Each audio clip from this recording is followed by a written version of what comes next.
Chapter 6 পড়ছিলাম। Chapter 6 এর আজকে আমাদের মোটামুটি থিওরি শেষ হয়ে যাবে। চ্যাপ্টার 6 এর থিওরি শেষ হয়ে গেলে তারপর আমরা চ্যাপ্টার 6 এর যে ম্যাথমেটিক্যাল টার্ম আছে অর্থাৎ কোডিং আছে সেই কোডিং এ চলে যাব।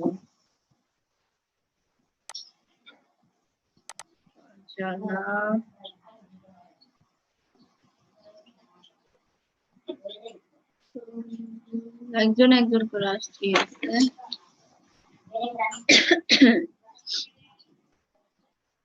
কলেজের ক্লাস চলতেছে?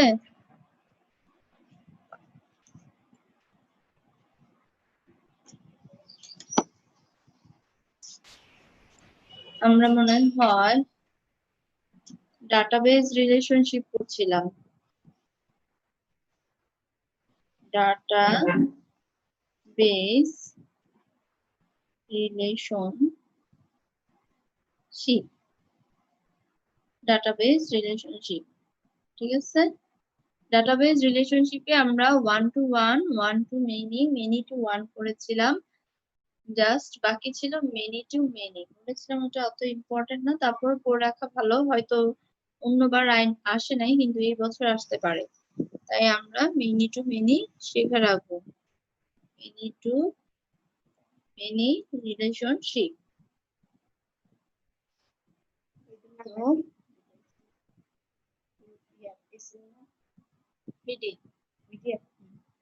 মেনি টু মেনি রিলেশনশিপ আমরা এখন শুরু করব। আমি একটু ওয়েট করছিলাম যে আর কেউ জয়েন করে কিনা, এখনো জয়েন করছে তাহলে বারবার। আচ্ছা আমি এক কাজ করি, ওরা জয়েন করতে থাকুক ততক্ষণ আমি টেবিলটা এঁকে ফেলি। তা টেবিলটা এঁকে ফেললে বুঝে ফেলতে ইজি হবে। মেনি টু মেনি রিলেশনশিপের জন্য যে এক্সাম্পলটা দিচ্ছি তার জন্য দুইটা টেবিল আঁকা লাগবে, আমি ওই দুইটা আঁকছি। তোমরাও খাতা মধ্যে আঁকা শুরু করো। ম্যাম ক্লিয়ার না, ঝাপসা বুঝে যাচ্ছে। আচ্ছা ঠিক আছে, এখনই পেজটা ক্লিয়ার হয়ে যাবে।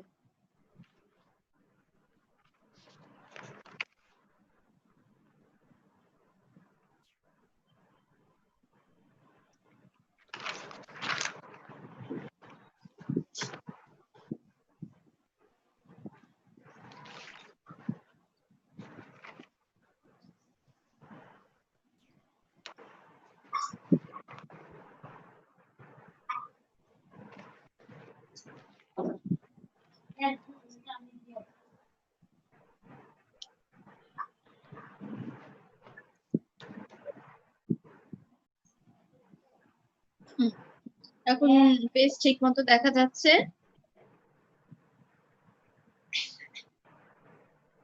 সবাই কি আচ্ছা সবাই স্ক্রিন স্পষ্ট দেখতে পাচ্ছ কিনা বলবা, যদি না পাও তাহলে বলবা যে দেখতে পাচ্ছি না।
দুইটা টেবিল আঁকলাম, একটা টেবিলের নাম দেই রেজাল্ট টেবিল, আর একটা টেবিলের নাম দেই সাবজেক্ট টেবিল।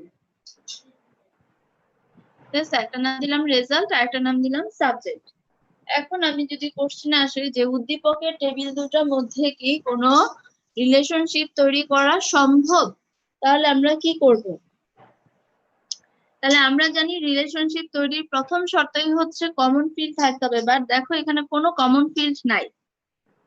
তাহলে কমন ফিল্ড না থাকলেও রিলেশন তৈরি করা সম্ভব, সেই ক্ষেত্রে কি থাকতে হবে? অবশ্যই প্রাইমারি কি ফিল্ড থাকতে হবে। তাহলে আমরা দেখতে পাচ্ছি যে রেজাল্ট টেবিলের রোল হচ্ছে প্রাইমারি কি ফিল্ড এবং সাবজেক্ট টেবিলের সাবজেক্ট কোড হচ্ছে প্রাইমারি কি ফিল্ড, কারণ একজনের যেই রোল আছে সেই রোল আর কারো থাকবে না। আবার বাংলার সাবজেক্ট কোড যেটা সেটা অন্য কোনো সাবজেক্টের সাবজেক্ট কোড হবে না। তাহলে এখানে আমার সাবজেক্ট কোডটা হচ্ছে প্রাইমারি কি ফিল্ড আর রেজাল্টের মধ্যে রোল হচ্ছে প্রাইমারি কি ফিল্ড।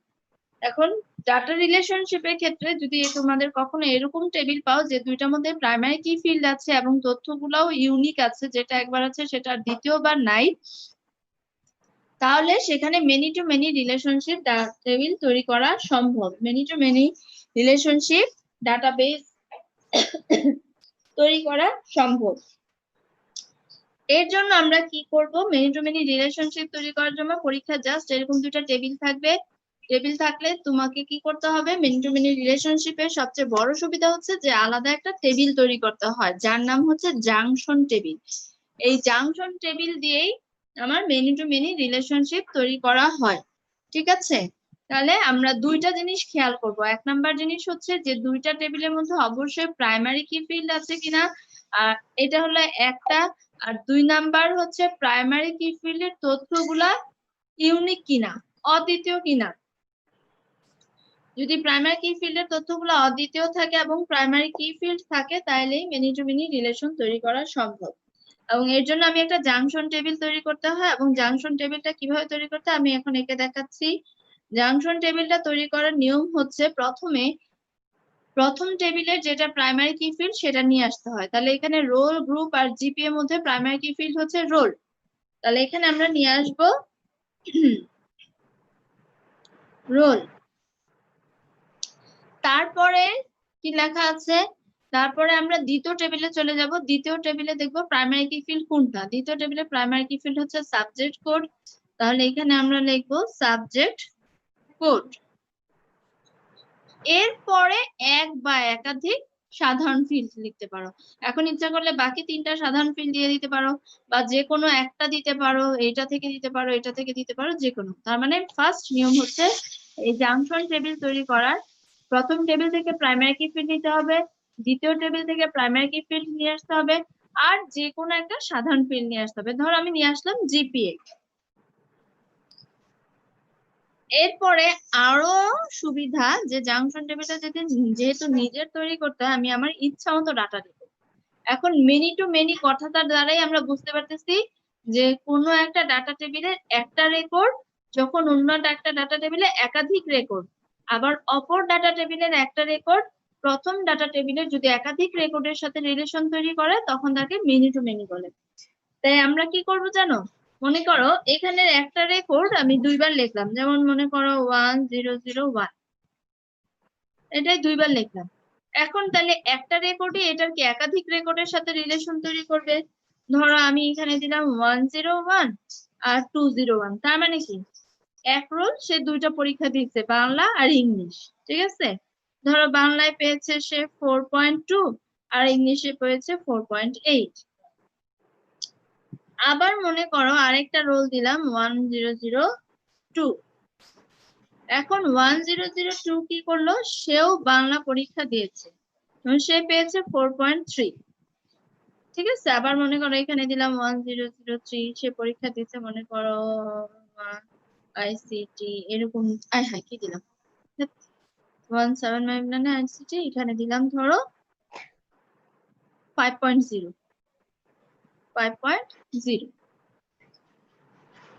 ঠিক আছে, এটা এমনি দিলাম। তাহলে এখন আমরা কি দেখতে পাচ্ছি যে এখানে দেখতে পাচ্ছি এই একটা রেকর্ড, এই যে একটা রেকর্ড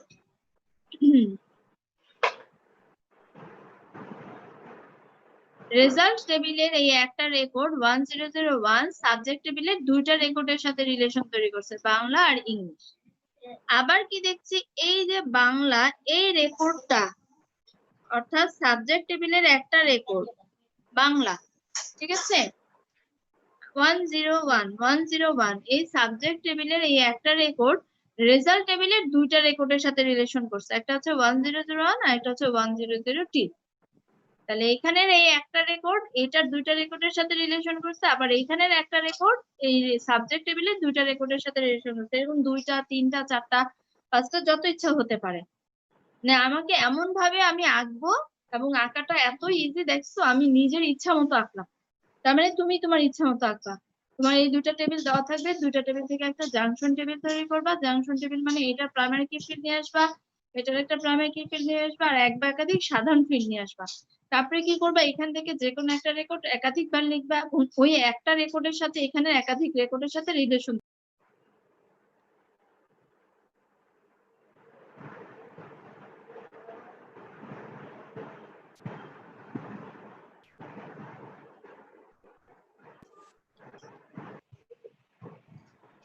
মোটরটা ছাড়েন। আচ্ছা, আবার সাবজেক্ট টেবিলের একটা রেকর্ড এইখানে রেজাল্ট টেবিলের একাধিক রেকর্ডের সাথে রিলেশন তৈরি করে দিবা। যেমন 101 একবার রোল 1 এর সাথেও আছে, রোল 2 এর সাথেও আছে, ধরো ইচ্ছা করলে রোল 3 এর সাথেও দিতে পারতা। যখন এরকম হবে তখনই তাকে বলা হয় মেনি টু মেনি রিলেশনশিপ।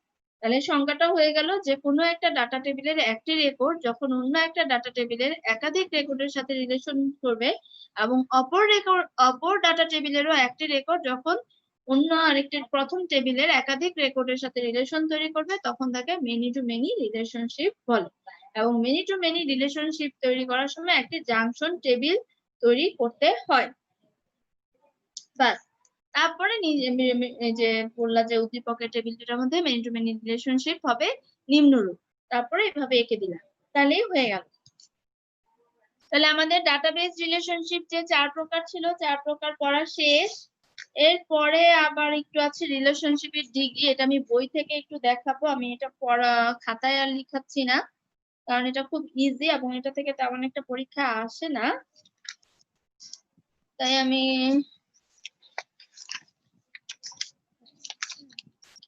এই যে রিলেশনশিপের ডিগ্রি, ঠিক আছে, রিলেশনশিপের ডিগ্রি বলতে ডাটাবেসে রিলেশনশিপ তৈরি করার জন্য ব্যবহৃত কয়টা এন্টিটি মানে কয়টা টেবিল থাকে সেই টেবিলের সংখ্যাকে বোঝায়। যদি একটা টেবিলের সাথে একটা টেবিলের রিলেশন তৈরি হয় তাহলে ইউনারি, আবার দুইটা টেবিলের মধ্যে রিলেশন তৈরি হলে তখন বাইনারি, তিনটা টেবিলের মধ্যে হলে টার্নারি। হ্যাঁ, এই হচ্ছে এগুলো হচ্ছে রিলেশনশিপ ডিগ্রি। যেমন আমি দেখো কি বলেছে, ডিগ্রি 1 বা ইউনারি রিলেশনশিপ, আর একটা হচ্ছে ডিগ্রি 2 বা বাইনারি রিলেশনশিপ, আর একটা হচ্ছে ডিগ্রি 3 বা টার্নারি রিলেশনশিপ। তার মানে রিলেশনশিপ ডিগ্রি 3 প্রকার। ডিগ্রি 1 বা ইউনারি রিলেশনশিপ বলতে কি বোঝায়, যখন একটা ডাটা টেবিলের মধ্যে রিলেশন তৈরি করা হয় ওই ডাটা টেবিলের সাথে আর কোনো ডাটা টেবিলের রিলেশন হয় না, তার মানে একটা টেবিল তার সাথে নিজেরটার সাথে নিজে রিলেশন তৈরি করে, তখন তাকে বলা হয় ইউনারি। যেমন শিশু নামে একটা টেবিল আছে এবং তার অ্যাট্রিবিউট মানে তার ফিল্ড গুলো হচ্ছে নাম, রোল, শ্রেণী, এবং তারা সবাই কি করছে, শিক্ষা গ্রহণ করছে। এটা হচ্ছে আমার রিলেশন তৈরি করার যে ফিল্ডটা, সেই ফিল্ড। যেমন বললো যে 5 বছরের ঊর্ধ্বে কোন শিশুদের জন্য এন্টিটি হলো যাদের মধ্যে পড়াশোনা করবে, আবার অনেকে পড়াশোনা করবে না, তাই শিশু এন্টিটির সাথে নিজেই একটা ইউনারি রিলেশনশিপ তৈরি করবে। তাহলে এটাই হচ্ছে ডিগ্রি 1। তারপরে এগুলো আসলে এমসিকিউ তে আসে, এরকম একটা ছবি দিবে বলবে এটা কোন ডিগ্রি, হ্যাঁ, বা এরকম একটা ছবি দিবে বলবে এটা এই রিলেশনশিপ এর নাম কি, বাইনারি, অথবা এটা কত নাম্বার ডিগ্রি। তাহলে এইখানে দেখো এখানে দুইটা টেবিল আছে, একটা শিক্ষক নামে একটা ছাত্র নামে। শিক্ষক নামে আছে নাম, পদবি, বিষয়, ছাত্রতে আছে নাম, রোল আর শ্রেণী, এবং এই দুইটার মধ্যে নতুন আর এই দুইটার মধ্যে কমন ফিল্ড আছে একটা শিক্ষাদান। শিক্ষক শিক্ষাদান করে আর ছাত্ররা শিক্ষাদান গ্রহণ করে। তাহলে এই যে এই দুইটা টেবিলের মধ্যে রিলেশন তৈরি করছে এই ফিল্ডটা দ্বারা, এর জন্য দুইটা টেবিলের মধ্যে হয়েছে, এর জন্য এটার নাম ডিগ্রি 2 বা বাইনারি, মানে বাই মানে দুইটা টেবিলের মধ্যে রিলেশন তৈরি হয়েছে। আর ডিগ্রি 3 বা টার্নারি রিলেশনশিপ মানে যখন তিনটা টেবিলের মধ্যে রিলেশন তৈরি হয়েছে, যেমন শিক্ষক, রেজাল্ট এবং ছাত্র, এই হচ্ছে তিনটা টেবিল। শিক্ষকে তো দেখছি নাম, পদবি, বিষয়, ছাত্রতে নাম, রোল, শ্রেণী, আর রেজাল্ট টেবিল আছে রোল আর লেটার গ্রেড। তাহলে এই তিনটা টেবিলের মধ্যে রিলেশন তৈরি করছে শিক্ষাদান এই ফিল্ডটা দ্বারা। এর জন্য এটার নাম টার্নারি বা ডিগ্রি 3। এটা এত ইম্পর্টেন্ট না, এগুলো এমসিকিউ তে আসে, এর জন্য আমি বই থেকে জাস্ট একটু দেখাই দিলাম, কারণ এগুলো একে একে পড়াইতে গেলে প্রায় আধা ঘন্টা চলে যেত, এটা তোমাদের শুধুই সময় লস হইতো। এরপরে চলে যাব আমরা ডাটাবেজের প্রকারভেদ। ডাটাবেজ আমরা সাধারণত দুই প্রকার বলে থাকি, একটা হচ্ছে কর্পোরেট ডাটাবেজ আর একটা হচ্ছে সরকারি ডাটাবেজ। হ্যাঁ, কর্পোরেট ডাটাবেজ বলতে বোঝায় বেসরকারি প্রতিষ্ঠানের যে ডাটাবেজ গুলো, আর কর্পোরেট প্রতিষ্ঠান মানে কি মাল্টিন্যাশনাল প্রতিষ্ঠানগুলো না, যেটা দেশ বিদেশে তার কি থাকে, শাখা প্রশাখা থাকে। মনে করো একটা অফিস আছে যার শাখা আমেরিকাতেও আছে, ইন্ডিয়াতেও আছে, বাংলাদেশেও আছে। হ্যাঁ, এবং বাংলাদেশ থেকে এগুলো পরিচালনা করা হচ্ছে বা যে কোনো দেশ থেকে, ওটাকে বলে কর্পোরেট প্রতিষ্ঠান। তার মানে বা বিভিন্ন মাল্টিন্যাশনাল যেই ধরনের ডাটাবেজ ব্যবহার করা হয় তাকেই বলা হয় কর্পোরেট ডাটাবেজ। এখান থেকে তোমাকে পড়তে হবে কি, সেটা হচ্ছে পড়তে হবে জাস্ট তোমার সুবিধা বৈশিষ্ট্য এইটাই, বা ব্যবহার, সুবিধা বৈশিষ্ট্য বা ব্যবহার। যার কাছে যেই বই আছে দেখবা এই যে ব্যবহার লেখা আছে, যেমন কি করা যায়, সমস্ত যে শিল্প কারখানা উৎপাদন মজুদ পরিমাণ স্টোর করা যায়, কর্মীদের তথ্য রাখা যায়, হাসপাতালের ব্যাংকের প্রয়োজনীয় তথ্য, credit limit, balance, online banking, mobile, বাৎসরিক আয় ব্যয়, আন্তঃব্যাংক, কেন্দ্রীয় ব্যাংক লেনদেন, অর্থনৈতিক কার্যক্রম, মানে এরকম প্রচুর পয়েন্ট দেওয়া থাকবে। ঠিক আছে, এগুলা জাস্ট তুমি একবার রিডিং করলে নিজের থেকেই বানায় দিতে পারবে, এটা কোনো ব্যাপারই না। তাহলে তোমাকে জাস্ট মনে রাখতে হবে যে দুইটা ডাটাবেজ আছে, একটা হচ্ছে কর্পোরেট ডাটাবেজ আর একটা হচ্ছে সরকারি প্রতিষ্ঠানের ডাটাবেজ। এবং এই দুইটা ডাটাবেজের কি আসে, হয় ব্যবহার আসে, না হয় কাজ আসে, না হয় সুবিধা আসে। এখন ব্যবহার যা, কাজও তা, সুবিধাও তা, শেষ। এবার সরকারি প্রতিষ্ঠান বলতে সরকারি ব্যাংক, বীমা, সাধারণত সরকারি প্রতিষ্ঠান বলতে যে শিক্ষা প্রতিষ্ঠান, তারপরে আমরা কি বলতে পারি, যে রোড কনস্ট্রাকশন, ভূমি জরিপ, তাই না, তারপরে রেলওয়ে, নির্বাচন কমিশন, ঠিক আছে, তারপরে আর বলতে পারি পৌর কর, আয়কর, পরিসংখ্যান, তারপরে যে আদমশুমারি, মৎস্যশুমারি, এই সমস্ত ক্ষেত্রে যে ডাটাবেস গুলো ব্যবহার করা হয় তাকে বলা হয় সরকারি প্রতিষ্ঠানের ডাটাবেস। তাহলে এই সরকারি প্রতিষ্ঠানের ডাটাবেসের সুবিধাগুলো এরকম বইয়ে দেওয়া আছে, প্রচুর সুবিধা দেওয়া আছে। এখন এই সুবিধাগুলো একটু রিডিং করবা, তারপর নিজেরাই বানায় দিতে পারবা। ঠিক আছে, কেন এগুলা লাগবে, একবার রিডিং করলে তোমরা নিজের থেকে বানায় এগুলা দিতে পারবা। এই যে এখানে প্রত্যেকটা ডাটাবেসের সুবিধা দেওয়া আছে যে কোনো বই থেকে। আর পরীক্ষায় কিভাবে আসবে, পরীক্ষায় কিন্তু বলে দিবে না কর্পোরেট না ডাটাবেস না সরকারি ডাটাবেস, হয়তো জাস্ট এরকম দিল যে মাননীয় প্রধানমন্ত্রী, মাত্রই না ছাড়লো, মাননীয় প্রধানমন্ত্রী শেখ হাসিনা কি করলো যে একটা কাজ করতে দিল মন্ত্রীদেরকে, যে সেটা কি, যে বা নির্বাচন কমিশনারকে, যে বর্তমান যারা 18 বছরের ঊর্ধ্বে আছে তাদের পরিচয়পত্রটা হালনাগাদ করতে। ঠিক আছে, ধরো 5 বছর বা 6 বছর হয়ে গেছে, এটাকে হালনাগাদ করতে। তারপরে বললো এটা কোন ধরনের ডাটাবেজ এবং এর ক্ষেত্রে আমরা কি কি সুবিধা পাবো, যেহেতু বলছে পরিচয়পত্র। হ্যাঁ, তাহলে এটা কি, ভোটার আইডি কার্ড, আর ভোটার আইডি কার্ড কি, এটা সরকারি প্রতিষ্ঠান, তাহলে সরকারি প্রতিষ্ঠানের ডাটাবেজে যে সুবিধাগুলো সেটা চাইছে। বা বললো মিস্টার রফিক এই একটা কোম্পানির নাম দিল, এই কোম্পানিতে কাজ করেন এবং তার কি এখানে অফিসের প্রয়োজনে তাকে ম্যাক্সিমাম সময় দেশের বাইরে যেতে হয় মিটিং এর জন্য এসে। তারপরে বললো এটা কোন ধরনের ডাটাবেস এবং এতে কি কি সুবিধা পায়। তার মানে কি, এটা কর্পোরেট ডাটাবেস এবং কর্পোরেট ডাটাবেসের সুবিধাগুলো তখন তোমাকে দিতে হবে। এর জন্য সবচেয়ে বড় মজা কি, জাস্ট আমি একবার বই থেকে 2-3 বার রিডিং করবো, তারপর নিজে থেকে নিতে পারবো। তাহলে আমরা দুইটা জিনিস পড়বো, একটা হচ্ছে কি বললাম, একটা বললাম corporate data base.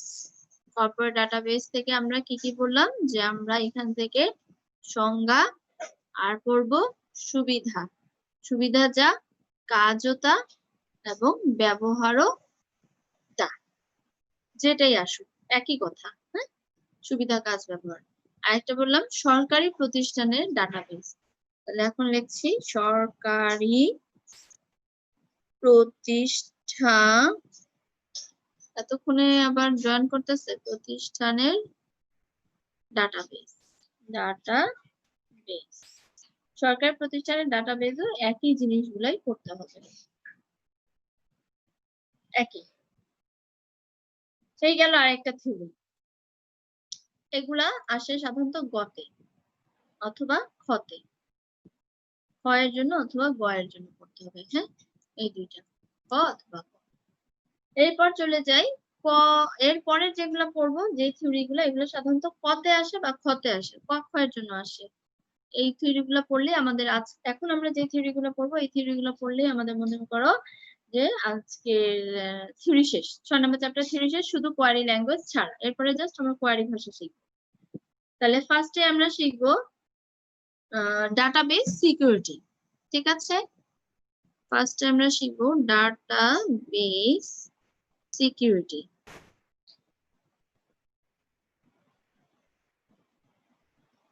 Database security. তাহলে ডাটাবেস সিকিউরিটি বলতে কি বোঝায়? সাধারণত যে কোনো ডাটাবেজের গোপনীয়তা ও নিরাপত্তা ব্যবস্থার পদ্ধতিকে বলা হয় ডাটাবেস সিকিউরিটি। আমি আবার বলছি, লিখেও নিতে পারো। সাধারণত যে কোনো ডাটাবেজের গোপনীয়তা ও নিরাপত্তা ব্যবস্থার পদ্ধতিকেই বলা হয় ডাটাবেস সিকিউরিটি। ওকে, আরেকবার বলছি, লাস্ট টাইম, সাধারণত যে কোনো ডাটাবেজের গোপনীয়তা ও নিরাপত্তার ব্যবস্থার পদ্ধতিকে বলা হয় ডাটাবেস সিকিউরিটি। এই ডাটা অর্থাৎ মনে করো তোমার একটা প্রতিষ্ঠান আছে, তুমি ওই কোম্পানিটা চালাও, তোমার প্রতিষ্ঠানে 500 জন এমপ্লয়ি আছে। এখন তুমি নিশ্চয়ই চাবা না তোমার কোম্পানিতে যে পলিসিতে তুমি চালাও, যে সমস্ত ফাইলপত্র আছে, সেগুলো অন্য কোনো কোম্পানি জেনে যাক। তাহলে এই যে তুমি যাবা না যে তোমার কোম্পানির এই সমস্ত তথ্য অন্য কেউ জানুক, তার জন্য তুমি কি করবে? গোপনীয়তা পদ্ধতি গ্রহণ করবে এবং নিরাপত্তা ব্যবস্থা গ্রহণ করবে, আর সেটাকেই বলা হচ্ছে ডাটাবেস সিকিউরিটি। এই ডাটাবেস সিকিউরিটি আবার দুই প্রকার। একটাকে বলা হয় ডাটা সিকিউরিটি, গোপনীয়তা, তারপরে নিরাপত্তা, গোপনীয়তা ও নিরাপত্তা ব্যবস্থার পদ্ধতিকে, হ্যাঁ, গোপনীয়তা ও নিরাপত্তা ব্যবস্থার পদ্ধতিকে ডাটাবেস সিকিউরিটি। আর এটাকে বলা হয় সিস্টেম সিকিউরিটি। ডাটাবেস সিকিউরিটি আবার দুই প্রকার, একটা হচ্ছে ডাটা সিকিউরিটি আর একটা হচ্ছে সিস্টেম সিকিউরিটি। তাহলে আমরা সিস্টেম সিকিউরিটি কি আর ডাটা সিকিউরিটি কি এটা আমি বুঝি। হ্যাঁ, আগে সিস্টেম সিকিউরিটি বলা দরকার ছিল। আচ্ছা, সিস্টেম সিকিউরিটিটা আমি আগে বলছি। সিস্টেম সিকিউরিটি বলতে কি বোঝায়? সিস্টেম সিকিউরিটি একটা এক্সাম্পল দিই। মনে করো আজকাল আমরা বিভিন্ন ইউনিভার্সিটিতে যাই বা কোনো অফিসে যাই বা কোনো একটা ভালো প্রতিষ্ঠানে যাই, সেখানে কি করা হয়, তুমি যদি ওই ইউনিভার্সিটি স্টুডেন্ট হও বা তুমি ওই অফিসের এমপ্লয়ি হও, ফার্স্টে তোমাকে একটা ফিঙ্গারপ্রিন্ট দিতে হবে। ফিঙ্গারপ্রিন্ট তারা তখন তাদের কম্পিউটার ডাটাবেসে চেক করবে যে তুমি এই কোম্পানিরই এমপ্লয়ি কিনা। কারণ তুমি যদি এই কোম্পানি এমপ্লয়ি হও, তাহলে তোমার ডাটাবেসের সমস্ত তথ্য, তোমার ফিঙ্গারপ্রিন্ট সবকিছু ওই কম্পিউটারে আছে। তখন যদি ম্যাচিং হয় যে হ্যাঁ, তোমার ফিঙ্গারপ্রিন্টের সাথে কম্পিউটার ডাটাবেসে মিল আছে, তার মানে তুমি ওই কোম্পানির একজন এমপ্লয়ি, তাহলে তুমি গেট দিয়ে ঢুকতে পারবা। তার মানে আমি ওই কোম্পানিতে তোমার কোম্পানির এমপ্লয়ি সেজে গেলাম, বাট আসলে আমি তোমার কোম্পানি এমপ্লয়ি না। তখন যখনই আমার ফিঙ্গারপ্রিন্ট যাবে এবং আমি ফিঙ্গারপ্রিন্টটা দিব, তখনই ম্যাচ করে দেখবে আরে আমার সাথে মিলে নাই, তখন আমি আর তোমার অফিসে ঢুকতে পারবো না। তাহলে এটাকেই বলা হয় সিস্টেম সিকিউরিটি। ঠিক আছে, অর্থাৎ ব্যবহারকারী কোনো একটা ডাটাবেস ব্যবহার করতে পারবে কিনা, ডাটা ব্যবহারের অনুমোদিত আছে কিনা, সেটাকেই বলা হয় সিস্টেম সিকিউরিটি। এখন মনে করো হ্যাঁ, তুমি ওই অফিসের এমপ্লয়ি, তুমি অফিসে ঢুকলা, তারপরে অফিসে ঢুকার পর বা তুমি ব্যাংকের একজন এমপ্লয়ি, তুমি ব্যাংকে ঢুকলা। আজকাল ব্যাংকেও যে সমস্ত এমপ্লয়ি কি করতে হয়, এই সিস্টেম সিকিউরিটি পার হয়ে তারপর ঢুকতে হয়। ঢুকার পরে সে ডাটা সিকিউরিটি বলতে কি বোঝায়? ওই এমপ্লয়ি যে তার কম্পিউটার ডাটাগুলো নিয়ে কাজ করবে, প্রত্যেকটা এমপ্লয়িকে একটা নির্দিষ্ট সীমাবদ্ধতা আছে, সে ওই ডাটাটুকু নিয়ে কাজ করতে পারে। সে নিশ্চয়ই, মনে করো একজন এমপ্লয়ি নিশ্চয়ই তার বড় অফিসার বা বস বা ম্যানেজার, তাদের তথ্যগুলো নিয়ে কাজ করতে পারবে না। তাহলে তার যে সে কতটুকু ডাটা ব্যবহার করতে পারবে, কি পরিমাণ ডাটা ব্যবহার করতে পারবে, তার যে একটা সীমাবদ্ধতা আছে, তা থেকেই বলা হয় ডাটা সিকিউরিটি। অর্থাৎ ব্যবহার করি অসুবিধা নেই, এটা ভিতরে ঢুকেছে। তাহলে ডাটা সিকিউরিটি হচ্ছে ডাটা সিকিউরিটি হচ্ছে কতটুকু ডাটা আমরা ব্যবহার করতে পারবো তার সীমাবদ্ধতা। তাহলে ডাটাবেস সিকিউরিটি শেষ, ডাটা সিকিউরিটি শেষ, সিস্টেম সিকিউরিটি শেষ, এই তিনটারই আমরা পড়বো কি সংজ্ঞা, অনলি সংজ্ঞা, আর কিছু না। এর পরের টপিকে চলে যাচ্ছি,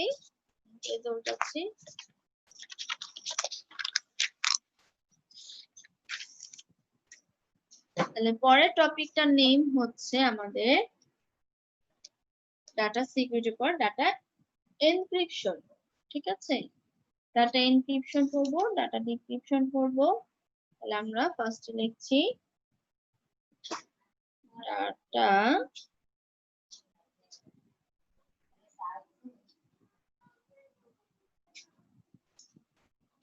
এনক্রিপশন। হ্যাঁ, ডাটা এনক্রিপশন আর ডাটা ডিক্রিপশন। হ্যাঁ, মাহিরাকে দিন। ডাটা এনক্রিপশন ডাটা ডিক্রিপশন পড়বো, তার আগে যে ছোট ছোট জিনিসগুলো আমাকে জানতে হবে সেটা আমি একটা এক্সাম্পল দেই, এক্সাম্পল দেওয়ার পর প্রত্যেকটা সংজ্ঞা আমি বলছি। যেমন আমি একটা লেখা লিখি,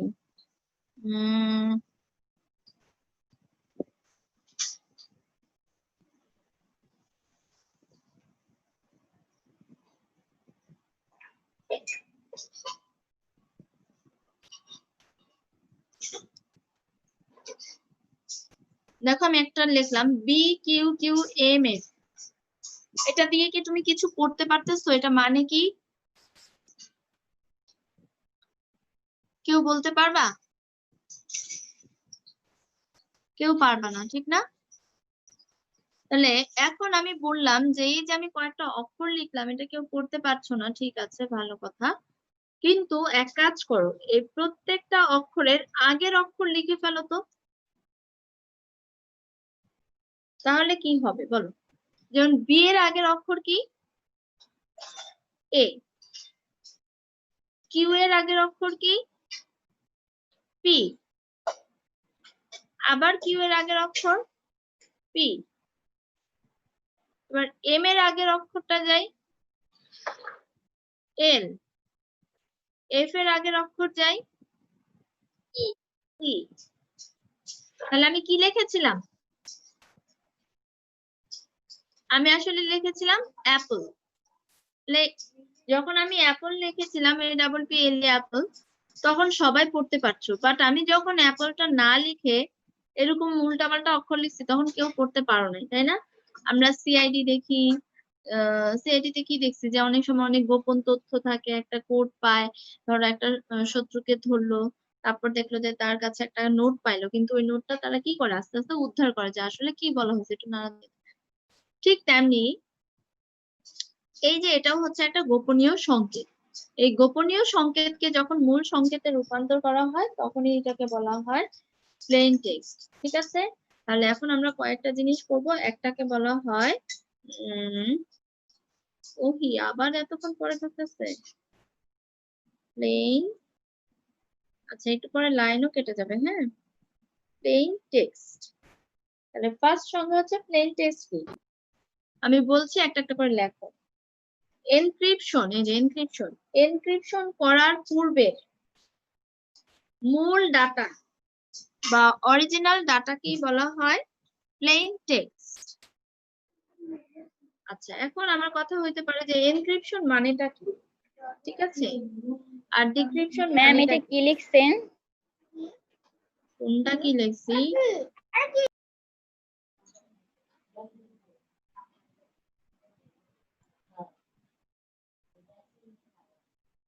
আমাদেরকে পড়তে হবে সাইফার টেক্সট বা প্লেন টেক্সট, তারপরে পড়তে হবে ডাটা এনক্রিপশন, আর একটা পড়বো আমরা ডাটা ডিক্রিপশন।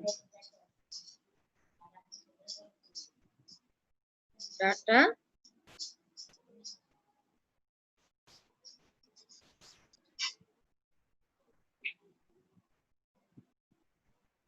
ডিক্রিপশন আমি একটা একটা করে বলছি। ডাটা এনক্রিপশন প্লেন কি, প্লেন টেক্সট কি, সাইফার টেক্সট কি, ডাটা এনক্রিপশন কি, ডাটা ডিক্রিপশন কি। যখন কোনো মূল ডাটাকে একটা গোপনীয় সংকেতে রূপান্তর করা হয়, ঠিক আছে, তখন তাকে বলা হয় সাইফার টেক্সট। তার মানে এটা হচ্ছে আমার সাইফার টেক্সট। আর এই গোপনীয় সংকেতকে যখন মূল সংকেতে রূপান্তর করা হয় তখন তাকে বলা হয় প্লেন টেক্সট, বা মূল ডাটাকে গোপনীয় সংকেতে রূপান্তর করার পূর্বে যে ডাটাটা থাকে তাকেই বলা হয় প্লেন টেক্সট। ঠিক আছে, এটাকে এখন এনক্রিপশন কি আর ডিক্রিপশন কি? তাহলে এই মূল ডাটাকে যখন কোনো একটা গোপনীয় সংকেতে রূপান্তর করা হয়, ওই রূপান্তরের প্রক্রিয়াকে বলা হয় ডাটা এনক্রিপশন। আর গোপন ডাটা কি, একটা গোপনীয় সংকেতে রূপান্তরিত ডাটাকে যখন পুনরায় মূল ডাটায় অর্থাৎ প্লেন টেক্সটে রূপান্তর করা হয় তখন তাকে বলা হয় ডাটা ডিক্রিপশন। তাহলে প্লেন টেক্সটের সংজ্ঞা হচ্ছে ডাটা এনক্রিপ্ট করার পূর্বে মূল ডাটাটাকেই বলা হয় বা অরিজিনাল টেক্সটকেই বলা হয় প্লেন টেক্সট। আর সাইফার টেক্সট হচ্ছে প্লেন টেক্সটকে যখন ডাটা এনক্রিপশন করা হয় তখন এনক্রিপ্টকৃত ডাটাটাকে বলা হয় সাইফার টেক্সট। আর ডাটা ডিক্রিপশন কি, এই সাইফার টেক্সটকে যখন আবার প্লেন টেক্সটে রূপান্তর করব তখন তাকে বলা হয় ডাটা ডিক্রিপশন। আমার মনে হয় এখন data encryption, data decryption, plain text, cipher text আমাদের ক্লিয়ার। এখন আমি আরেকটা কথা বলতে চাচ্ছি, সেটা হচ্ছে আমি তো প্রথমে বললাম আগের অক্ষর, সবসময় কি এই আগের অক্ষর দিয়েই করতে হয়? না, এটা হতে পারে আগের অক্ষর, এটা হতে পারে পরের অক্ষর, এটা হতে পারে পরের 3 অক্ষর, পরের 4 অক্ষর, আগের 2 অক্ষর, যে কোনো ভাবে ডাটারে সাজানো যায়। ঠিক আছে, তার মানে তোমরা 2 বোন দুষ্টামি করছো, আম্মু তো দিছে পড়তে, এখন এক বোন আরেক বোনকে একটা তথ্য পাঠাবে যে আজকে 9টার সময় টিভি দেখবো আমরা, কি করা যায়? তখন এখন কি করলাম, আম্মু তো পাশে বসা, তখন আমরা এরকম গোপন সংকেতে বললাম, একটা কোড লিখলাম, বললাম যে তুই পরের অক্ষর দিয়ে এটা মিলাই দে। তা তুমি ওই পরের অক্ষর দিয়ে একটা চিঠি লিখে বোনকে পাঠিয়ে দিলা, বোন এটা পরে ঠিকই বুঝে গেল, কিন্তু আম্মু কিছুই বুঝলো না, তাই না? আমরা এরকম দুষ্টামি করতাম আগে। তো এইগুলো হচ্ছে আমাদের ডাটা এনক্রিপশন, ডাটা ডিক্রিপশন। এখন এই কথাটা কেন আসছে? এই কথাটা আসছে হচ্ছে অনেক অনেক আগে একজন রোমান রাজা সিজার, তার নাম ছিল সিজার। তখন রাজা বাদশাদের আমলে যখন একটা তথ্য, মনে করো যুদ্ধ হচ্ছে, রাজা সৈনিককে একটা তথ্য পাঠাবে বা সৈনিক যা রাজাকে পাঠাবে যে আমাদের এই এই জায়গায় ওদের দুর্বলতা বা এই জায়গায়, এখন যখন তথ্য পাঠায় এখন হয়তো দেখা গেল যে যারা শত্রুপক্ষ তারা ওই সৈনিকটাকে ধরলো, তাকে মেরে ফেললো, তখন তাদের ওই যে সংকেতটা পাঠাইছে সেটা তো পরে শত্রুপক্ষ জেনে যাবে। তখন এই রাজা সিজার, রোমান রাজা সিজার একটা কোডিং, গোপনীয় কোডিং তৈরি করলো এবং তার নাম অনুসারে এই কোডটাকে নাম হচ্ছে সিজার কোড। এবং তখনই কি করলো, উনি এমন ভাবে গোপনীয় সংকেত পাঠাইতো যাকে পাঠাবে সেই শুধু জানতো এটাকে কিভাবে ডিক্রিপ্ট করতে হয়। হ্যাঁ, এবং সে মূল টেক্সটটাকে না পাঠিয়ে কি করতো, সাইফার টেক্সট পাঠাইতো, অর্থাৎ এমন ভাবে লিখতো যে যাকে পাঠাইছে সেই জানবে। তো ওইখান থেকেই এই ডাটাবেজে data encryption, data decryption, plain text, cipher text আসছে। অর্থাৎ তোমরা তোমার কোম্পানি খুব ইম্পর্টেন্ট একটা ডাটা তুমি অনেক অন্য জায়গায় পাঠাবে, এখন তুমি জানো তোমার এই ডাটাটা হ্যাক হয়ে যেতে পারে, তথ্যটা যে কেউ নিয়ে যেতে পারে, ইম্পর্টেন্ট তথ্য। তো তুমি কি করছো, হ্যাঁ নেক্সট, বাট তুমি এরকম করে পাঠাচ্ছ সাইফার টেক্সট করে, তাহলে তোমার তথ্যটা হ্যাক হইলেও যে হ্যাক করছে সে তো আর বুঝবে না, কারণ তুমি যাকে পাঠিয়েছো শুধুমাত্র সেই জানে যে কোন পদ্ধতিতে এটাকে আবার ডিক্রিপ্ট করতে হবে, আর তুমি ডাটাকে এনক্রিপ্ট করে পাঠাইছো। এর জন্যই ডাটাবেজে এই জিনিসগুলো আছে, data encryption, plane text, cipher text, data decryption. এই যে তথ্যগুলো আমরা পড়লাম, এই 4টা তথ্য, এই 4টাই করতে হবে সংজ্ঞা, একটা আরাম, যে খুব বেশি কষ্ট নয়। আরেকটা আছে ক্রিপ্টোগ্রাফি, ঠিক আছে, CRYPTO, ক্রিপ্টোগ্রাফি।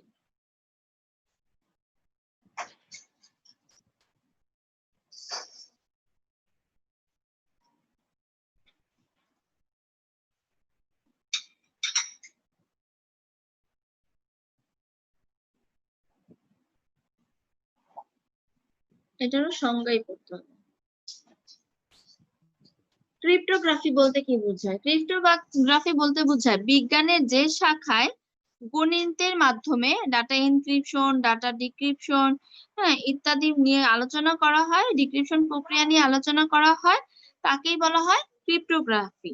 আবারও বলছি, বিজ্ঞানের শাখায় গণিতের মাধ্যমে মানে একটা ম্যাথমেটিক্যাল টার্মের মাধ্যমে ডাটা এনক্রিপশন এবং ডাটা ডিক্রিপশন প্রক্রিয়া নিয়ে আলোচনা করা হয়, তাকে ক্রিপ্টোগ্রাফি বলে। এটাও সাধারণত সংজ্ঞায় চলে আসে, এর জন্য আমরা বললাম। তাহলে মোটামুটি আমাদের 6 নম্বর চ্যাপ্টারের থিওরি শেষ, আর তেমন থিওরি নাই। এছাড়া আর যা পড়তে হবে সেগুলো হচ্ছে কিছু পূর্ণরূপ আছে, এই পূর্ণরূপগুলা বই থেকে মুখস্থ করবা। আমি কিন্তু পূর্ণরূপগুলা লিখে দিব না, জাস্ট আমি বলে দিচ্ছি। যেমন ডিবিএমএস এর পূর্ণরূপ করবা, তারপরে ডিএমএস এর পূর্ণরূপ করবা, ওএলই এর পূর্ণরূপ করবা, object linking and embedding, ANSI American national standard institute এটার পূর্ণরূপ করবা, তারপরে QEL query language, SQL structured query language, QBE query by example, DDL data definition language, তারপরে DML data manipulation language, database management system, relational database management system. এগুলার পূর্ণরূপগুলা অবশ্যই পড়বা, ঠিক আছে? এগুলা পরীক্ষায় চলে আসে, এই পূর্ণরূপগুলা যে এগুলা কি। তাহলে মোটামুটি আমাদের থিওরি শেষ। এরপরে আমাদের চলে যাব এখন আমাদের আর মাত্র একটা টপিক, 6 নম্বর অধ্যায় একটা টপিক বাকি, কোয়ারি ভাষা বা কোয়ারি ল্যাঙ্গুয়েজ। এখন আমরা সেটা পড়বো। কোয়ারি ল্যাঙ্গুয়েজ পড়তে মজা লাগবে, কারণ কোয়ারি ল্যাঙ্গুয়েজে কোনো এরকম বকবকানি থিওরি নাই, তো এজন্য পড়তে ভালো লাগবে। তাহলে আমি একটু বই থেকে আলোচনা করি, পরে খাতায় আবার আলোচনা আসি। এই যে কোয়ারি ভাষা বা কোয়ারি ল্যাঙ্গুয়েজ। তাহলে এখানে বলেছে কোয়ারি ভাষা হচ্ছে এক ধরনের ল্যাঙ্গুয়েজ যার মাধ্যমে ব্যবহারকারী ডাটাবেজে ডাটা গঠনের কাজ করে। ডাটাবেস গঠনের কাজ করে বলতে কি, কোনো একটা ডাটা টেবিল তৈরি করা, কোনো একটা রেকর্ড অ্যাড করা বা মুছে ফেলা, বা মনে করো আপডেট করা বা মডিফাই করা, এই সমস্ত কাজ করাকে বলা হয় ডাটাবেস গঠন। তাহলে কোয়ারি ভাষা হচ্ছে এক ধরনের ল্যাঙ্গুয়েজ যার মাধ্যমে ব্যবহার করে কোনো একটা ডাটাবেস তৈরি করতে পারে, ডাটাবেসটাকে মুছে ফেলতে পারে, আপডেট করতে পারে, ইনসার্ট করতে পারে, মডিফাই করতে পারে, এই সব কিছুকেই বলা হয় কোয়ারি ভাষা। তাহলে এটা যে ল্যাঙ্গুয়েজের সাহায্যে করে সেটাই কোয়ারি ভাষা। তবে এই কোয়ারি ভাষাকে আবার 3 ভাগে ভাগ করা হয়, কিউইএল, কিউবিই, এসকিউএল। মানে query language, query by example, structured query language. তার মধ্যে এই দুইটা পড়া লাগে না, কিউএল আর কিউবি, কারণ এই দুইটা বর্তমানে আর ব্যবহৃত হচ্ছে না। বর্তমানে একটাই ব্যবহৃত হয়, SQL, structured query language, SQL. এটাই আমরা পড়বো। কেন এসকিউএল? কারণ দেখো এই যে এনসি মানে আমেরিকান ন্যাশনাল স্ট্যান্ডার্ড ইনস্টিটিউটের মতে রিলেশনাল ডাটাবেজের জন্য আদর্শ এবং বহুল জনপ্রিয় ভাষা হচ্ছে এসকিউএল, স্ট্রাকচার্ড কোয়ারি ল্যাঙ্গুয়েজ। এই জন্য আমরা এসকিউএলটা পড়বো। আমরা একটু থিওরিটা দেখে নেই, আমি একবার একটু থিওরি দেখাই, তারপর আমরা চলে যাবো। যেমন দেখো 1974 সালে আইবিএম এর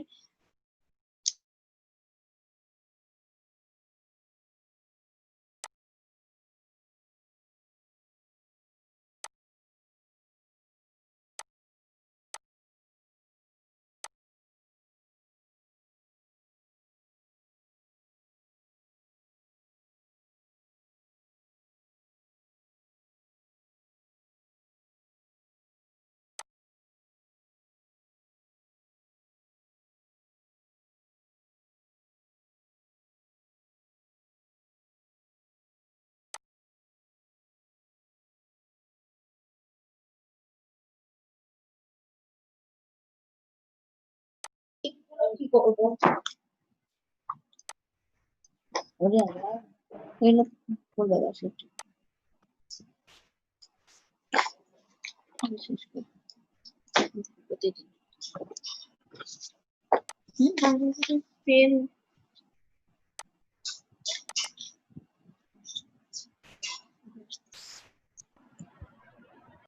এখনো 10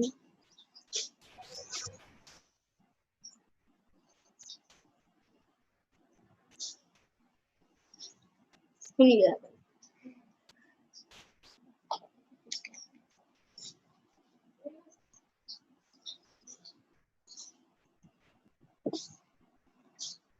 ওকে, মোটামুটি প্রায় সবাই চলে আসছে। আমরা এখানে পড়ছিলাম, আমরা এখানে আবার যাচ্ছি। আমরা পড়ছিলাম স্ট্রাকচারড কোয়ারি ল্যাঙ্গুয়েজ এসকিউএল। আমরা বলেছি আমরা আজকে এসকিউএল নিয়েই পড়বো। ইম্পর্টেন্ট এসকিউএল নিয়ে আমরা পড়বো, এসকিউএলটাই পড়া বাকি আমাদের। ঠিক আছে, তো এসকিউএল এর এখানে আমাদের যে মূল জিনিসটা পড়বো সেখানে হচ্ছে এসকিউএল ল্যাঙ্গুয়েজ। এসকিউএল ল্যাঙ্গুয়েজটা কি, কিভাবে কাজ করে, অনেক অনেক প্রশ্ন আসবে এসকিউএল থেকে। এসকিউএল এ আমাদের গঠন জানতে হবে। তাহলে এই স্ট্রাকচারড কোয়ারি ল্যাঙ্গুয়েজ এটা হচ্ছে আমাদের বহুল পরিচিত কোয়ারি ভাষা। এই যে বহুল জনপ্রিয় কোয়ারি ভাষাই হচ্ছে এসকিউএল। এই এসকিউএলটাই হচ্ছে আদর্শ, ঠিক আছে, ডাটাবেজের জন্য আদর্শ। এবং এটা গঠনটা এখন আমরা আলোচনা করব। তাহলে আবার আমরা খাতায় ফেরত আসলাম। বইয়ের থিওরি শেষ। আমরা এখানে লিখছি এসকিউএল এর গঠন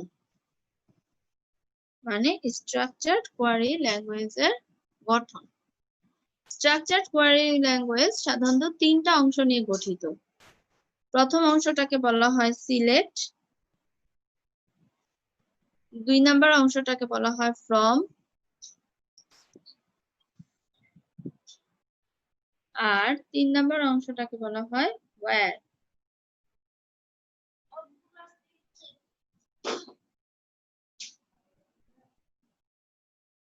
ওকে, দেখো পেজ নাই ভালো লাগবে। সিলেক্ট, তাহলে এখন আমরা সিলেক্ট দিয়ে আমরা কি করব? সিলেক্ট দিয়ে আমাদের বোঝায় যে আমরা ফার্স্টে লিখব পরে 5 মিনিট পরে এগুলো এখানে রাখো। সিলেক্ট দিয়ে হচ্ছে কোনো একটা টেবিলে আমরা যে ফিল্ড গুলা দেখি না, যেমন আমি একটা টেবিল দেখাচ্ছি, তারপরে আবার এখানে বোঝাচ্ছি। এই যে টেবিল, এটা একটা টেবিল। তাহলে এই যে roll field, name field, group field, SSC GP, HSC GP, এরকম অনেক ফিল্ড আছে। তাহলে সিলেক্ট দিয়ে বুঝে এরকম আমরা কি কি ফিল্ড নিয়ে কাজ করব, কোন কোন ফিল্ড দেখতে চাই, ঠিক আছে, সেটা হচ্ছে সিলেক্ট দিয়ে। অর্থাৎ সিলেক্ট দিয়ে আমরা বিভিন্ন ফিল্ড নেম গুলা সিলেক্ট দিয়ে হচ্ছে আমরা field name, FIELD field name, select দিয়ে আমরা বিভিন্ন ফিল্ড নেম প্রকাশ করি। ফ্রম দিয়ে বোঝায় হচ্ছে এইটা কোন টেবিল থেকে কাজ করছে। যেমন ধরো এই যে একটা টেবিলে, এখানে এই টেবিলটার নাম দিচ্ছে কি স্টুডেন্ট ফাইল। তাহলে এই যে একটা টেবিল আছে বা এই ফাইল আছে, এটার নাম হচ্ছে স্টুডেন্ট ফাইল। আর এগুলো হচ্ছে আমার ফিল্ড, ঠিক আছে। তাহলে এই সিলেক্ট দিয়ে আমার ফিল্ড নেম লিখতে হয়, আর ফ্রম দিয়ে আমার টেবিল বা ফাইল নেম লিখতে হয়। তার মানে এখানে আমরা দিব টেবিল নেম অথবা ফাইল নেম। এবার ফ্রম, আরে হোয়ার, এই পানি পড়ে, হোয়ার দিয়ে হচ্ছে শর্ত সাপেক্ষে, হ্যাঁ, অর্থাৎ কন্ডিশন, মাহিরা কন্ডিশন। তাহলে হোয়ার দিয়ে হচ্ছে কন্ডিশন মানে শর্ত সাপেক্ষে কাজ করবে। তাহলে আমাদের এসকিউএল এর গঠন শেষ। আমরা সিলেক্ট আবারও বলছি, এসকিউএল এর গঠন হচ্ছে তিনটা অংশ গঠিত, সিলেক্ট, ফ্রম, হোয়ার। সিলেক্ট দিয়ে হচ্ছে আমরা কোন কোন ফিল্ড নিয়ে কাজ করব, ফ্রম দিয়ে হচ্ছে কোন টেবিল থেকে কাজ করব বা কোন ফাইল থেকে কাজ করব, হোয়ার কোন শর্ত সাপেক্ষে কাজ করব সেটা।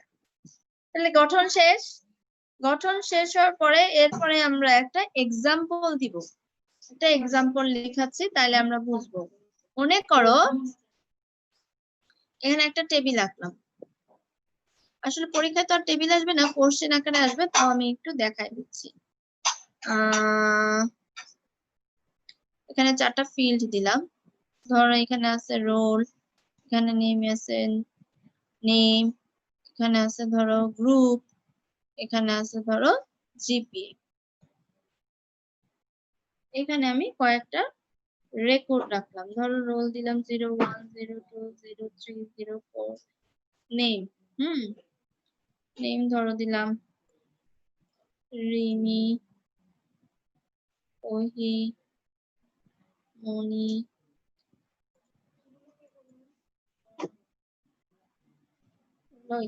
দেখতেছি। তারপরে এখানে গ্রুপ গ্রুপ ধরো সবাই কমার্সের, তাহলে কমার্স কমার্স কমার্স কমার্স। এবার জিপিএ দিচ্ছি, ধরো 4.8 রেখে দাও। হ্যাঁ হ্যাঁ হাতে কাছে 4 এখানে দিলাম 7, এখানে ধরো দিলাম 5.0, এখানে আবার দিলাম 4.9, এরকম দিলাম। এখন এই টেবিলটার নাম দেই ধরো কি দিব, স্টুডেন্ট। এখন আমি একটা কোশ্চেন লিখছি। 1 নাম্বার কোশ্চেন, তোমরাও লেখো। আমি প্রথম কোশ্চেনটা লিখে দিচ্ছি, এর পরে কোশ্চেন গুলো আমি বলবো, তোমরা লিখবা। এর পরে কোশ্চেন গুলো আর আমি বলে দিব না, আরে লিখে দিব না, মুখে বলবো, তোমরা লিখবা। তাই আমি লিখলাম স্টুডেন্ট ফাইলে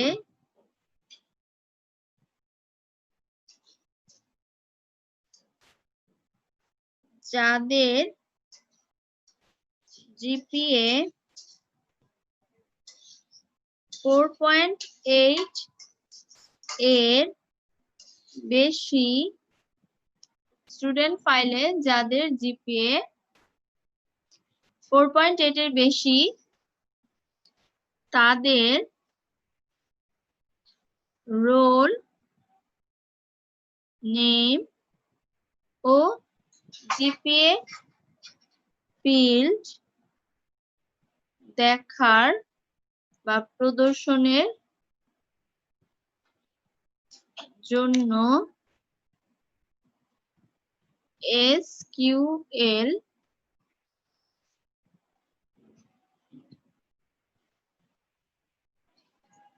কমান্ড লিখো। তার মানে দেখো এটা হচ্ছে স্টুডেন্ট ফাইল, স্টুডেন্ট ফাইলে যাদের জিপিএ 4.8, তাহলে জিপিএ 4.8 দুইজনের, তাই না? এটার বেশি, 8 বলে নাই, সরি, এটার বেশি, তার মানে দুইজন, মনি আর আনিস। একজন পেয়েছে 5.0, একজন পেয়েছে 4.9। তাই বলছি স্টুডেন্ট ফাইলে যাদের জিপিএ 4.8 এর বেশি, তাদের কি কি দেখবে? তাদের সবকিছু না, জাস্ট রোল নেম এবং জিপিএ, এই 3টা ফিল্ড দেখবে। হ্যাঁ, এরকম মনে করো 10-12টা ফিল্ড আছে, আমি এখানে 4টা ফিল্ড আছে, তাহলে এই 3টা ফিল্ড দেখার জন্য কমান্ড লিখতে বলছে। এরকম মনে করো তোমাদের কলেজে এরকম ডাটাবেস তৈরি করা আছে 300 জন স্টুডেন্টের। এখন 300 জন স্টুডেন্টের মধ্যে যারা মনে করো 4.8 এর বেশি পেয়েছে, তাদের নিয়ে একটা গ্রুপ তৈরি করবে। ধরো 300 জনের মধ্যে 25 জন পাইছে 4.8 এর বেশি, তাহলে তাদের নিয়ে একটা গ্রুপ করতেছে, তাহলে তাদের কি কি নিবে? তাদের রোল নেম আর জিপিএ, এই 3টা নিয়ে একটা গ্রুপ তৈরি করবে। তার জন্য কম্পিউটারে কি করবে, এই 300টা স্টুডেন্ট তুমি একা একা খুঁজে বের করতে তোমার অনেক সময় লাগবে, বাট তুমি যদি একটা ছোট্ট 3 লাইনের কমান্ড লিখো, তাহলে কম্পিউটার মানে সেকেন্ডের চেয়েও কম সময়ে ওই তথ্যগুলো নিয়ে নতুন একটা টেবিল তৈরি করে ফেলবে বা নতুন একটা ফাইল তৈরি করে ফেলবে। এটাই হচ্ছে এসকিউএল কমান্ড। তাহলে এটার জন্য আমরা এখন কিভাবে লিখবো? তাহলে আমরা জানি এই যে 3টা অংশ নিয়ে গঠিত, সিলেক্ট ফ্রম হোয়ার, সিলেক্ট দিয়ে দিতে হয় ফিল্ড নেম। তাহলে আমরা এখানে প্রথমে লিখবো সিলেক্ট। এখানে সিলেক্টের পুরো সিলেক্টটাই বড় হাতে লিখতে পারো, অথবা জাস্ট এসটা বড় হাতে লিখতে পারো, দুইটাই লেখা যায়। সিলেক্ট, সিলেক্ট লেখার পর একটা স্পেস, স্পেস দেওয়ার পর যেই যেই ফিল্ড দেখতে চাইছে সেই সেই ফিল্ড। ফিল্ড তো আছে এমনি নরমালি 4টা-5টা, কিন্তু আমরা দেখতে চাইছে কয়টা? 3টা, রোল নেম আর জিপিএ। তাহলে আমরা এখানে লিখবো সিলেক্ট রোল কমা নেম কমা জিপিএ, শেষ। এবার হচ্ছে কোন ফাইলের রোল নেম জিপিএ, যেমন রেজাল্ট ফাইল হতে পারে, স্টুডেন্ট ফাইল হতে পারে, ইনফরমেশন ফাইল হতে, কোন ফাইলের ফিল্ড গুলো দেখবো? স্টুডেন্ট ফাইলের ফিল্ড গুলো দেখবো।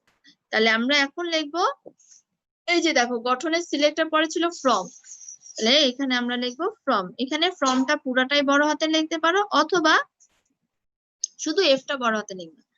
ফ্রম লিখে একটা স্পেস দিয়ে যেই ফাইলটা থেকে লিখবা সেই ফাইলের নাম, বা যেই টেবিল থেকে লিখবা সেই টেবিলটার নাম। তাহলে আমরা স্টুডেন্ট টেবিল থেকে লিখবো, এর জন্য ফ্রম দিলাম স্টুডেন্ট।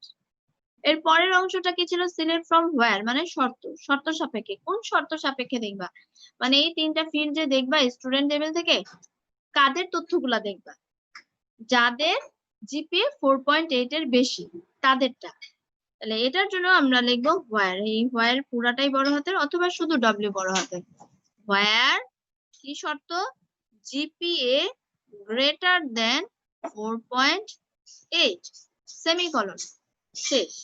অর্থাৎ যাদের জিপিএ 4.8 এর বেশি, তাদের রোল নেম এবং জিপিএ ফিল্ডটা দেখাবে স্টুডেন্ট টেবিল থেকে। এই হচ্ছে কমান্ড, মাত্র এই 3 লাইন। এই 3 লাইনের জন্য 3 মার্কস পেয়ে যাবা বা 4 পাবা। তার মানে কোশ্চেন থাকবে এতটুকু, স্টুডেন্ট ফাইলে যাদের জিপিএ বা উদ্দীপকের ফাইলে যাদের জিপিএ 4.8 এর বেশি, তাদের রোল ও জিপিএ দেখার জন্য স্কেল কমান্ড লিখবে। এটা কোশ্চেন আসলো, তখন তুমি লিখলা যে উক্ত ফাইলে যাদের জিপিএ এত বেশি তাদের রোল নেম এবং জিপিএ ফিল্ড দেখার জন্য স্কেল কমান্ড হলো নিম্নরূপ। নিম্নরূপ লিখে এই 3টা লাইন লিখবা, 3 এ 3 পাবা। কত মজা না, 3 লাইনের জন্য 3 মার্ক। এইবার এটা আমি আউটপুটটাও দেখাই দিচ্ছি একটু। এটা মাঝে মাঝে বলে কি এসকিউআর কমান্ড লিখো ও এর ফলে যে টেবিলটা তৈরি হবে তার আউটপুটটা দেখাও। তাহলে আমি এর জন্য আউটপুটটাও দেখা দিচ্ছি। তাহলে আউটপুটটা কি হবে, এখানে আমার 3টা ফিল্ড দেখতে চাইছে, সিলেক্ট রোল নেম জিপিএ। তাহলে এখানে চলে আসবে আমার রোল, এখানে চলে আসবে আমার নেম, আর এখানে চলে আসবে জিপিএ। শর্ত হচ্ছে যাদের জিপিএ 4.8 এর বেশি, তাহলে 4.8 এর বেশি হচ্ছে আমার এই দুইটা, কার রোল, 3 রোল আর 4 রোল। তো নাম হচ্ছে মনি এবং আরেকটা নাম হচ্ছে আনিস। এবং জিপিএ ছিল 5.0 আর এটা ছিল 4.9। হ্যাঁ, এই গেল দুইটা। তাহলে এই যে আমার আউটপুট, এটা হচ্ছে আমার কমান্ড। অনেক সময় শুধু কমান্ড আসে, অনেক সময় বলে আউটপুট সহ কমান্ড লিখো। তাহলে এই হচ্ছে আমার আউটপুটটা, হ্যাঁ, আর এটা হচ্ছে আমার কমান্ডটা। এইভাবে আমাদের এসকিউএল কমান্ড লিখতে হয়। তাহলে সিলেক্ট আর ফ্রম আর ওয়্যার দিয়ে। আর যদি আমরা বড় হাতের লিখতাম, আমি আরেকবার এটা দেখাই দিচ্ছি, এই যে এই কমান্ডটাই আমি আরো একবার লিখছি, SLE select roll name GPA, তারপরে from student where GPA greater than 4.8। তার মানে তোমরা ইচ্ছা করলে এটার পরিবর্তে এটাও লিখতে পারো। অনেক কলেজে হয় কি এইভাবে করায়, কমার্স কলেজেও এইভাবেই করায়, আবার অনেক কলেজে এইভাবে করায়, মানে এই কমান্ড গুলা বড় হাতের আর এটা যেভাবে আছে প্রশ্নে সেইভাবে, দুইভাবেই গ্রান্টেড হয় বোর্ডে। এভাবে লিখলেও গ্রান্টেড হয়, এভাবে লিখলেও গ্রান্টেড হয়। এখন তোমাদের পরীক্ষা, সরি, কলেজে যেটা শেখায় সেটা। তোমাদের কলেজে কি শেখানো শুরু করছে কমান্ড? আচ্ছা, শুরু করে। এক্সাম 20 তারিখ থেকে কোন কোন চ্যাপ্টার রিভাইজ দিচ্ছে?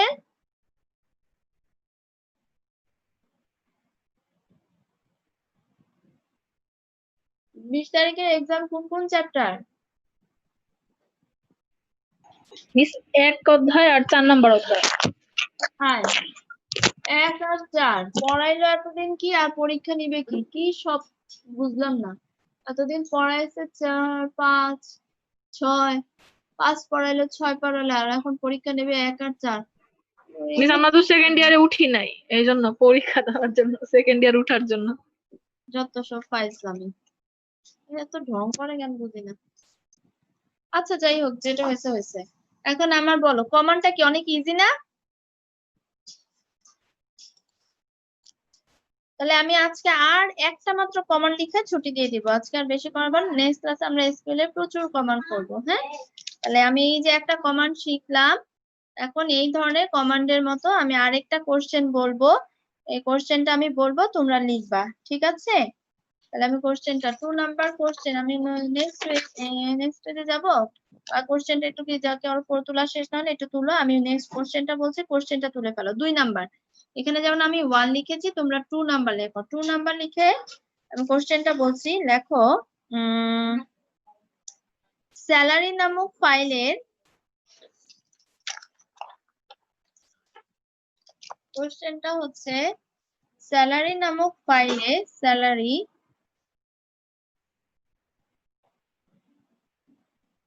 স্যালারি নামক ফাইলে ফিল্ড গুলো হলো, আমি কিন্তু পুরাটা লিখছি না, আমি জাস্ট বলে দিলাম। এই যে স্যালারি নামক ফাইলের ফিল্ড গুলো হলো, ফিল্ডের নামগুলো আমি বলে দিচ্ছি কি কি ফিল্ড।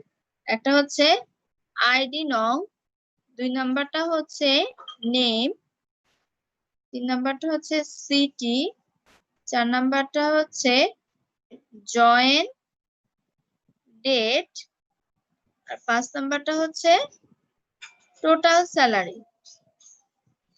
টোটাল স্যালারি, টিওটি দিয়ে একটা আন্ডারস্কোর দিয়ে স্যালারি। তাহলে আমি আরেকবার বলছি, স্যালারি ফাইলের ফিল্ড গুলো হলো ID, name, city, join date আর টোটাল স্যালারি। এখন কোশ্চেনটা হচ্ছে যাদের স্যালারি 5,000 টাকার বেশি বা সমান, যাদের স্যালারি, তাহলে কোশ্চেনটা হচ্ছে যাদের স্যালারি 5,000 টাকার বেশি, হ্যাঁ, টাকার বেশি বা সমান, টাকার টাকার সমান বা বেশি, যাদের স্যালারি 5,000 টাকার সমান বা বেশি, তাদের আমরা কি কি দেখব? তাদের ধরো দিলাম আইডি নং, তারপরে ধরো দিলাম নেম আর টোটাল স্যালারি, এই 3টা ফিল্ড দিলাম, হ্যাঁ, বেশি দিলাম। টোটাল স্যালারি, যাদের স্যালারি 5,000 টাকার সমান বা বেশি, তাদের আইডি, নেম এবং টোটাল স্যালারি। ফিল্ড গুলো দেখার এসকিউএল কমান্ড লিখো। কোশ্চেন দেখো, ফিল্ড গুলো দেখার এসকিউএল কমান্ড লিখো। আমি আরেকবার বলেছি যে আমি এখন আর পুরো কোশ্চেন বলবো না, মুখে বলবো, লিখবো না, তোমরা লিখবা। তাহলে পুরো কোশ্চেনটা ছিল স্যালারি ফাইলের ফিল্ড গুলো হলো ID, name, city, join date, total salary, এবং যাদের স্যালারি 5,000 টাকার সমান বা বেশি, তাদের আইডি, নেম এবং টোটাল স্যালারি দেখার, টোটাল স্যালারি ফিল্ড গুলো দেখার এসকিউএল কমান্ড লিখো। ফিল্ড গুলো দেখার এসকিউএল কমান্ড লিখো। কে কে লিখে ফেলছো? ঝটপট লিখো তো, আমার আগে লিখো। লিখার পরে এখানে কমেন্টস বক্সে লেখো ডান। দেখি কে কে পারো, কয়জন পারো, কয়জন ডান লেখে আমি একটু দেখি।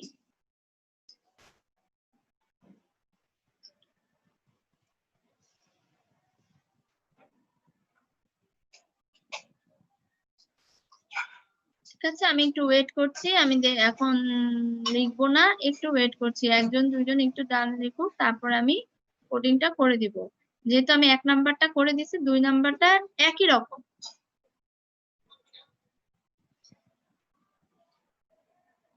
মিস শেষ। শেষ? কার শেষ হয়েছে? মিস আমার। আচ্ছা, নিতু বললো ডান, রি বললো ডান, 2 জনের শেষ। Very good. আর কেউ? ঠিক আছে, এখন অনেকে হয়তো একটু কনফিউজড, আমি তাদের জন্য লিখে দিচ্ছি। তাহলে আমরা ফার্স্টে লিখবো সিলেক্ট, ডান না, মাইশা মালিক ডান, সিটি, সিলেক্ট, সিলেক্ট দিয়ে আমার দেখতে চাইছে 3টা মাত্র ফিল্ড, তাহলে আমরা 3টা ফিল্ড লিখবো। প্রথমটা ছিল আইডি নং, তারপরটা ছিল নেম, তারপরটা ছিল টোটাল স্যালারি। শেষ? এরপরে হচ্ছে ফ্রম দিয়ে লিখতে হয়, তাহলে আমি লিখলাম ফ্রম, ফ্রম, তাহলে ফ্রম দিয়ে আমরা লিখবো কোন ফাইল থেকে বলছে? স্যালারি ফাইল থেকে, তাহলে ফ্রম দিয়ে দিব স্যালারি। শেষ। এবার শর্ত, তাহলে ওয়্যার, শর্ত কি শর্ত ছিল? যাদের স্যালারি 5,000 টাকার সমান বা বেশি।